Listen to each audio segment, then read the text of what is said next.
মোমবাতি একসময় মোমবাতি শেষ হয়ে যায় না? আগুন জ্বলতে জ্বলতে জ্বলতে জ্বলতে এক সময় কিন্তু মোমবাতি শেষ হয়ে যায়, ঠিক না?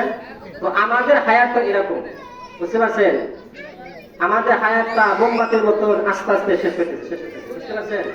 তো জাহান্নামী ব্যক্তিরা বলবে যে আমরা এই 4টা কাজ করছি, নামাজ পড়তাম না, মিসকিনকে খাবার দিতাম না, অনর্থক কথা বলতাম, অনর্থক উদ্দেশ্যে সময় ব্যয় করতাম, আখিরাতকে অবিশ্বাস করতাম। এই 4টা কাজ করতে করতে করতে করতে হাত্তা আতানাল ইয়াকিন, 4টা কাজ করতে করতে আমাদের মৃত্যু কাছে এসে গেল। তার মানে মৃত্যু কাছে এসে গেল, তওবা করলাম না, তওবা করার সুযোগ হলো না, আমার মৃত্যুটা হয়ে গেল।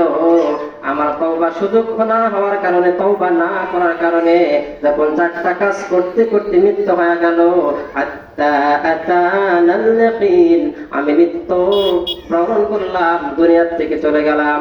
আমি এই 4টা কারণ আমার ভিতরে থাকার কারণে আমি জাহান্নামী হয়ে গেলাম।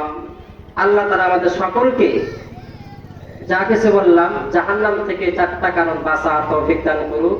শুরু থেকে শেষ পর্যন্ত যা কিছু বলছি, শুননেওয়ালা, বলনেওয়ালা, শুননেওয়ালা উভয়কে আল্লাহ তাআলা